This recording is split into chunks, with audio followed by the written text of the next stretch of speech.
He's history's bloodiest tyrant. Find him, I'll slice a year off all your sentences.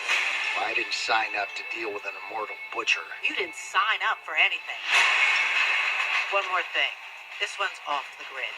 You'll be dealing with me directly and only me. Blow me up now.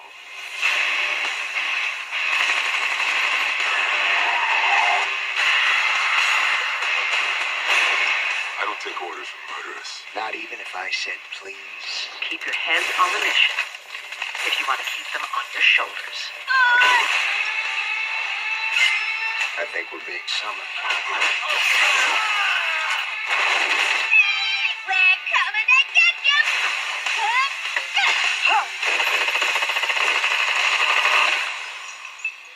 If you're in.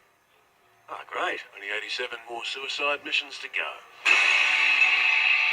Life is both precious and also very cheap in Suicide Squad Hell to Pay, an R-rated adventure that sees Task Force X on a mission to obtain a supernatural MacGuffin that offers something everybody wants. And for this cross-section of DC supervillainy, that's plenty reason to be even more cutthroat than usual.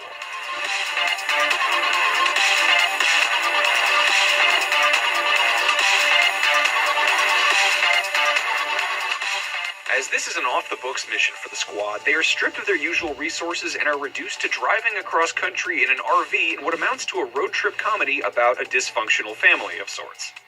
If this is a family, then think of Deadshot and Bronze Tiger as the bickering parents who have different ways of handling the group, which includes Harley Quinn, Captain Boomerang, Killer Frost, and Copperhead.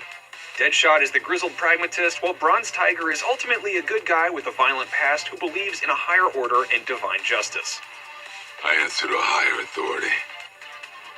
It's this exploration of faith and redemption that sets Hell to Pay apart from other DC animated fare and makes for a more intellectually engaging comic book flick than most. Hell to Pay is also distinguished by its dark, droll wit.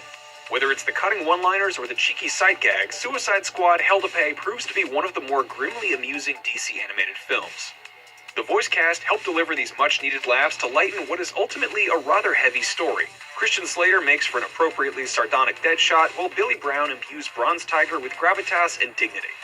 Leah McIntyre's Boomerang and Tara Strong's Harley get the lion's share of notable one-liners, although Hell to Pay still does little to convince one why Harley is needed on a team tasked with obtaining a supernatural item. Who wants pizza?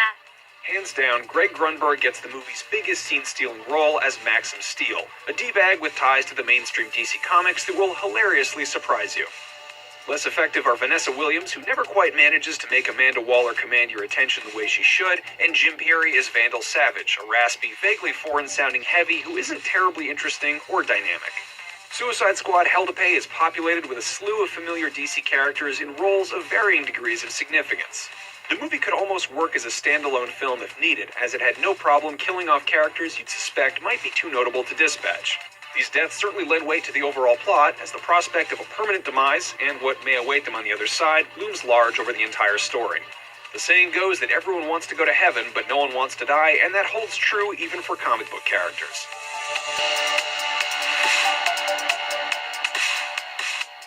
Suicide Squad Hell to Pay is marked by its dark sense of humor and its willingness to explore the concept of salvation. Not everything about Hell to Pay works, but the film's sense of humor, willingness to kill characters, and exploration of a spiritual subject matter make it worth a look.